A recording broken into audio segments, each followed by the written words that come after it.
Data Science R01. Kenalkan, nama saya Gilang Syah Amada, NPM saya 197064516173. Di sini saya akan mempresentasikan apa itu klasifikasi dan clustering. Yang pertama kita membahas klasifikasi. Klasifikasi adalah proses kategorisasi yang menggunakan serangkaian data pelatihan untuk mengenali, membedakan, dan memahami objek. Klasifikasi adalah teknik pembelajaran yang diawasi di mana pelatihan ditetapkan dan pengamatan yang ditetapkan dengan benar tersedia. Algoritma yang mengimplementasikan klasifikasi adalah classifier, sedangkan observasi adalah instance.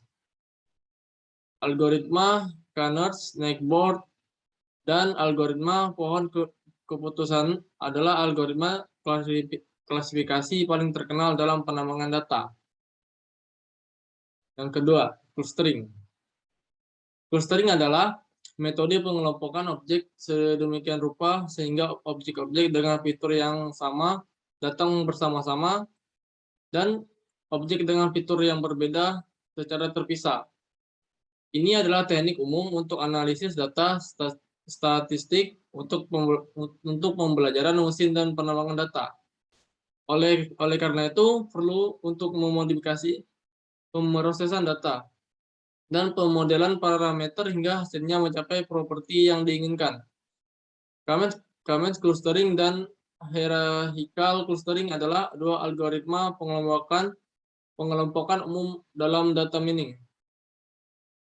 Di sini saya akan mencari studi kasus, metode yang digunakan, dan penyelesaian. Di sini ada dua jurnal, klasifikasi dan clustering. Yang pertama saya ambil dengan judul klasifikasi modulisasi digital menggunakan kombinasi teknik fuzzy, clustering, dan template matching sebagai pengenalan pola. Klasifikasi modulisasi digital menggunakan kombinasi teknik fuzzy, clustering, dan template matching sebagai pengenalan pola. Di sini studi kasusnya pada pelanggan PT PLN Pasir UP Cengkareng. Gardu distribusi DK6, TG70, dan DK242. Selama 4 bulan, yaitu dari bulan November 2018 sampai dengan 2 Februari 2019. Dari hasil penelitian didapat untuk pelanggan satu fasa DK60 dengan radius 0,5 menghasilkan satu cluster yaitu cenderung stabil setiap bulannya dikarenakan pelanggan pada gardu tersebut merupakan pelanggan golongan rumah tangga. TG70 cenderung stabil dan mengalami kenaikan pemakaian pada bulan Desember 2018.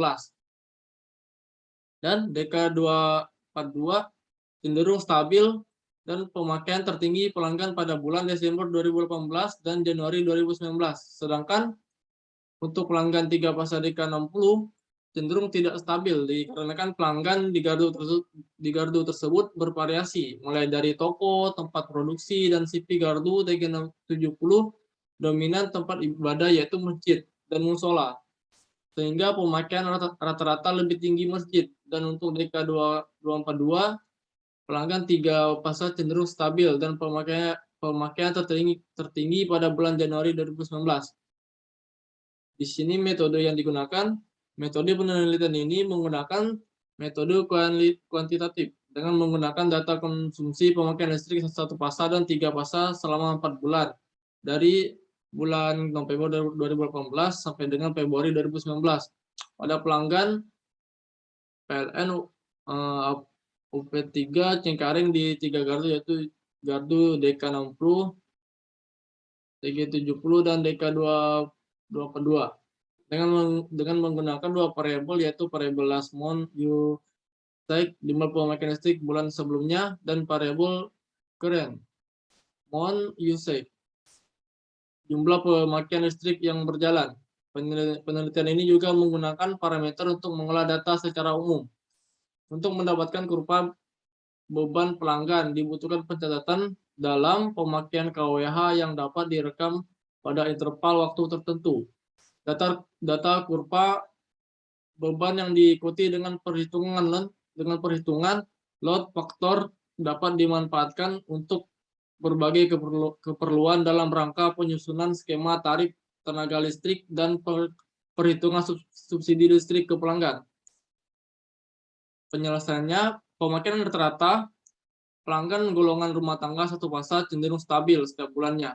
Akan tetapi pada bulan-bulan tertentu mengalami peningkatan seperti pada bulan Desember ketika libur sekolah sehingga aktivitas lebih banyak diluangkan di rumah. Sedangkan untuk pelanggan golongan bisnis 3 fasa, rata-rata pemakaian cenderung meningkat di bulan Januari dengan rata-rata pemakaian konsumsi listrik sebesar kurang lebih 150 kWh per hari. Sistem AMI di PT PLN Persero UP3 Cengkareng menunjukkan bahwa meter AMI secara teknis cukup untuk digunakan dalam sistem tegangan rendah PT PLN Persero, dan hasilnya menunjukkan bahwa banyak peluang-peluang yang dapat diambil dari fitur AMI. Jurnal yang kedua, klasifikasi data mining pada rumah tangga menurut provinsi dan status kepemilikan rumah, kontrak atau sewa menggunakan Cummins Clustering Method. Di sini studi kasusnya pertumbuhan rumah tangga dan status kepemilikan rumah kontrak atau sewa. Rumah yang berfungsi sebagai lingkungan tempat tinggal atau hunian yang dilengkapi dengan prasarana lingkungan, yaitu kelengkapan dasar fisik lingkungan. Menurut Undang-Undang Nomor 4 Tahun 1992 tentang Perumahan dan Permukiman Rumah adalah bangunan yang berfungsi sebagai tempat tinggal atau hunian dan sarana pembinaan keluarga. Menurut John F.C. Turner 1972 dalam bukunya Freedom to Build mengatakan, rumah adalah bagian yang utuh dari permukiman dan bukan hasil fisik sekali jadi semata, melainkan merupakan suatu proses yang terus berkembang dan terkait dengan mobilitas sosial, ekonomi penghuninya dalam suatu kurun waktu. Yang terpenting dan rumah adalah dampak terhadap penghuni, bukan wujud atau standar fisiknya. Di sini metode yang digunakan, metode penelitian ini menggunakan metode kuantitatif dengan menggunakan data presentasi rumah tangga menurut provinsi dan status kepemilikan rumah, kontrak atau sewa dari tahun 1999 sampai 2016 yang terdiri dari 34 provinsi dengan mengambil nilai rata-rata setiap provinsi, sehingga pada tahapan ini sudah diperoleh perhitungan nilai akan diproses pada tahun clustering.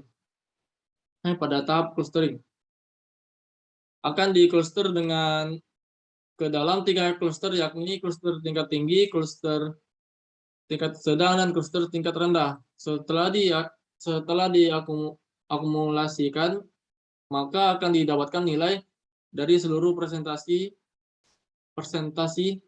Kemudian data tersebut akan masuk ke tahapan clustering dengan menerapkan algoritma Cummins menggunakan rapid miner untuk mengkluster data menjadi 3 cluster. Data yang telah diakumulasi akan dimasukkan ke dalam tool rapid miner sehingga dapat di-clustering menjadi 3. Setelah dimasukkan ke dalam rapid miner, penerapan algoritma Cummins dihasilkan nilai titik tengah atau centroid dari data yang dapat dengan ketentuan bahwa klusterisasi yang diinginkan adalah 3. Penentuan kluster dibagi atas 3 bagian, yakni kluster tingkat tinggi C1, kluster tingkat sedang C2, dan kluster tingkat rendah C3. Maka nilai titik tengah untuk cluster juga terdapat 3 titik. Penentuan titik cluster ini dilakukan dengan mengambil nilai terbesar maksimum. Untuk cluster tingkat tinggi C1 nilai rata-rata average, untuk cluster tingkat sedang C2, dan nilai terkecil minimum untuk clustering tingkat rendah C3. Proses cluster dengan mengambil jarak terdekat dari setiap data yang diolah, dari data presentasi rumah, tangga menurut provinsi dan status kepemilikan rumah kontrak atau sewa didapatkan pengelompokan pada iterasi 1 untuk tiga cluster tersebut. Cluster tingkat tinggi C1 terdiri dari 2 provinsi, yakni Kepulauan Riau dan DKI Jakarta. Cluster tingkat sedang C2 terdiri dari 21 provinsi dan cluster tingkat rendah C3 terdiri dari 11 provinsi.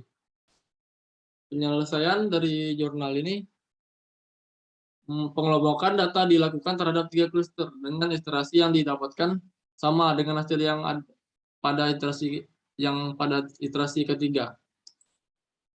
Detroit, data untuk cluster tingkatan tinggi 28,7986.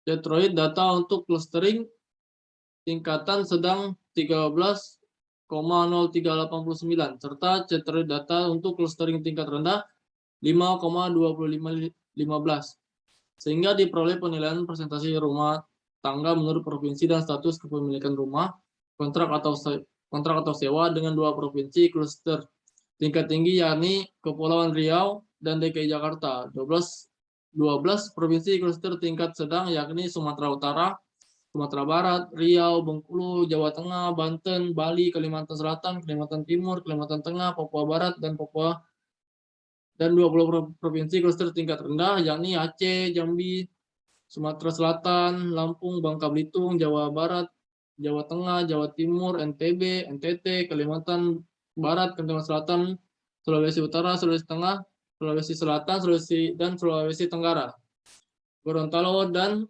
Sulawesi Barat. Berikut presentasi dari saya. Jika ada kesalahan, saya mohon maaf. Ya, undur diri. Terima kasih untuk semuanya.